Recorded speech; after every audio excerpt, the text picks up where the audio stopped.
It was the late 1970s. Los Angeles was buzzing with a strange kind of creative energy. The kind that lived in small studios, late-night diners, and half-lit editing rooms. Cinema was shifting, reinventing itself with every low-budget camera and improvised set. In that era of playful chaos came Pizza Girls, a lighthearted film directed by Bob Chin that would quietly become one of the cult favorites of the Golden Age. Released in 1978, Pizza Girls wasn't made to be a cultural milestone. It was made to be fun. A breezy comedy full of cheeky humor, disco rhythms, and that unmistakable 70s optimism. But over time, it became something more.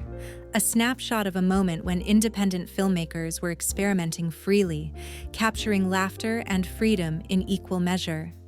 And at the center of it all was Desireé Cousteau.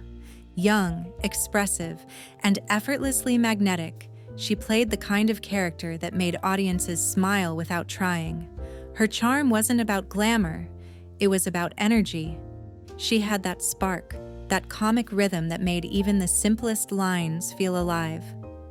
But behind her iconic performance lies one of the most persistent rumors in Golden Age lore. The story that Desireé Cousteau was not the first choice for Pizza Girls.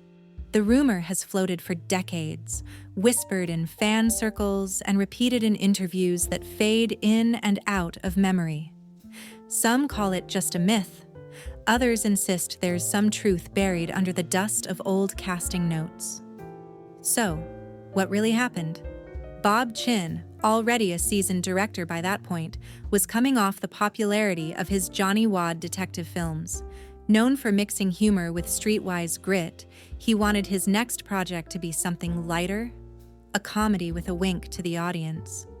He imagined Pizza Girls as a fast-paced ensemble-style movie, part beach town charm, part screwball delivery adventure. The casting process, like many low-budget productions of the time, was unpredictable. Budgets shifted. Schedules changed. One week, the studio had a full cast lined up. The next, someone had dropped out. And that's where the myth begins. Some industry recollections suggest that before Desireé Cousteau stepped into the role, Chin might have had another actress in mind. A few names are mentioned again and again. Annette Haven, elegant, poised, already making a name for herself with her refined screen presence.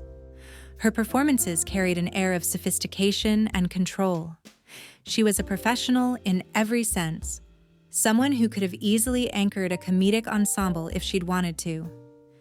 Then there was Serena, the Californian actress known for her warmth and spontaneous charisma.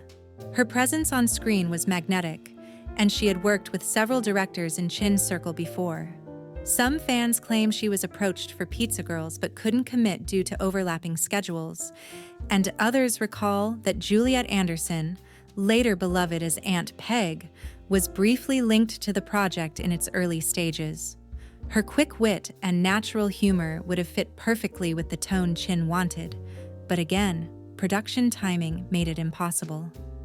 No official casting sheets have ever confirmed these theories, yet the idea persists that Pizza Girls might have looked very different if not for a twist of timing and one unexpected audition. Enter Desireé Cousteau. Born Deborah Clearbranch in Georgia, she came to California chasing a dream like so many others.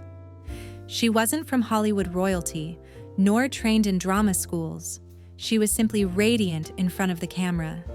Her Southern accent, her open laughter, and her ability to be funny without trying made her stand out. One afternoon, as the story goes, she arrived at a small casting office for Pizza Girls. Maybe she wasn't even on the list. Maybe she just heard there was an audition and walked in.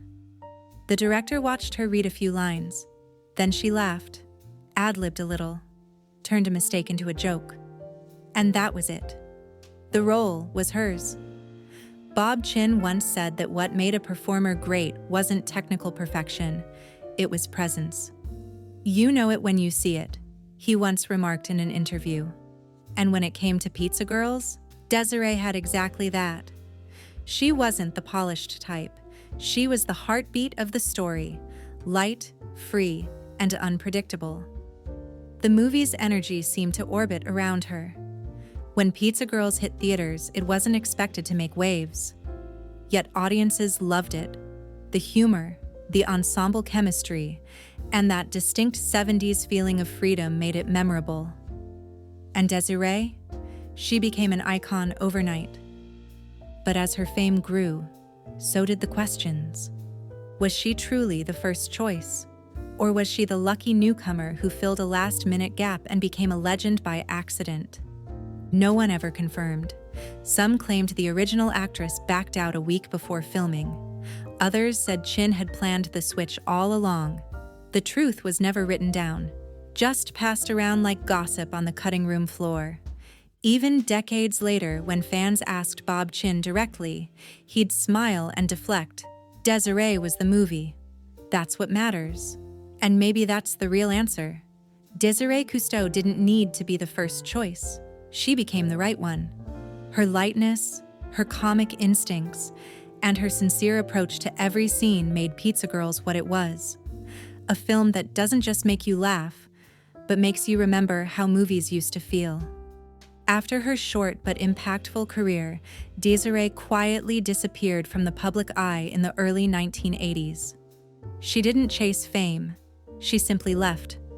Some say she moved back to the South. Others believe she pursued a private life, away from cameras and nostalgia. And with her departure, the myth grew stronger. Some fans claim that somewhere in a forgotten vault, there are test reels with another actress. Maybe Annette Haven, maybe Serena, reading lines that Desireé would later make famous. But no one's ever found them. No stills, no notes, no proof. Just a rumor, carried on through decades of conversation among those who still remember the glow of the VHS era. And maybe that's what keeps Pizza Girls alive. The film isn't remembered for scandal or spectacle.